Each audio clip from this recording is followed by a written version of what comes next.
Assalamu Alaikum, dear brothers and sisters. Welcome back to our channel and the most evaded and intriguing series, The World of the Jinn.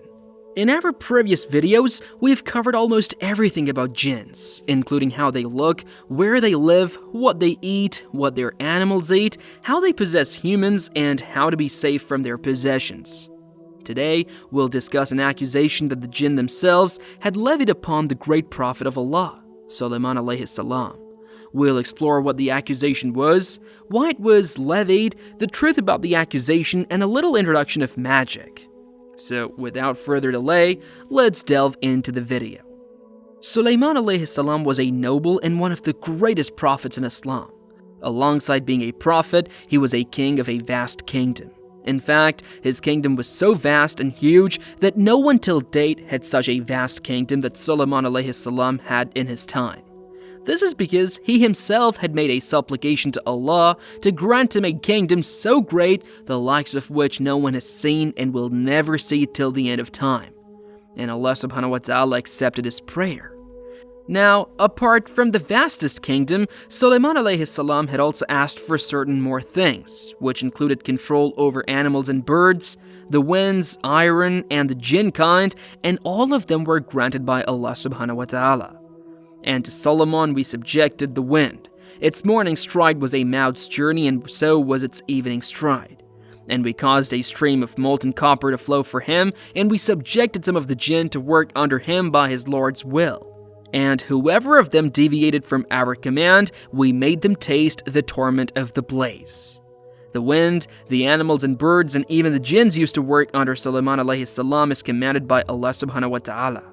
The wind would change its direction when Suleman alayhi salam instructed it to, the animals and birds would obey every order of Suleman, and could even talk to him as Suleman alayhi salam understood their language. And the jinns were ordered to do tasks that would require much strength and speed. If any of the jinns refused to obey the command of Suleman alayhi salam, a piece of fire would be thrown at time to punish him for his disobedience. And David was succeeded by Solomon, who said, "O people, we have been taught the language of birds and been given everything we need. This is indeed a great privilege." Solomon's forces of jinn, humans, and birds were rallied for him, perfectly organized. Now, during Suleman alayhi salam's time, practice of black magic started to prevail behind closed doors. And when Suleman alayhi salam came to know about it, he collected all the books and texts through which magic was being done and hid it underneath his throne in a box. Many times, jinn tried to reach that box, and when they did so, they were burned as a form of punishment. After the death of Suleman alayhi salam, it is said that a devil, disguised as a human, approached the people and misguided them, so that he could guide them to an eternal treasure. This entity led them to dig beneath the throne of Suleman alayhi salam, where they discovered writings. The devil suggested that these writings were the sources of the powers of Prophet Suleman alayhi salam used to command the jinns, animals, and birds, thereby accusing Suleman alayhi salam of using black magic in order to control the jinns, animals, and winds. They claimed that his extraordinary abilities were not from Allah but from sorcery. This accusation was an attempt to undermine his authority and discredit his mission. This accusation made by the jinn was successful, as people did start doubting Suleman alayhi salam. But Allah subhanahu wa ta'ala revealed a verse in the Quran to relieve Suleman alayhi salam of all the accusations. Allah subhanahu wa ta'ala says in the Holy Quran, "And they followed instead what the devils had recited during the reign of Solomon. It was not Solomon who disbelieved, but the devils disbelieved, teaching people magic and that which was revealed to the two angels at Babylon, Harut and Marut. But they, the two angels, do not teach anyone unless they say, 'We are a trial,' so do not disbelieve by practicing magic. And yet, they learn from them that by which they cause separation between a man and his wife. But they do not harm anyone through it except by permission of Allah. And they, the people, learn what harms them and does not benefit them, but they, the children of Israel, certainly knew that whoever purchased it, in other words, magic, would not have in the hereafter any share. And wretched is that for which they sold themselves, if only they knew."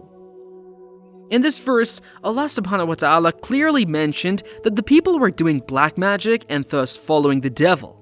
It was the devil who was among the disbelievers and not Suleman alayhi salam.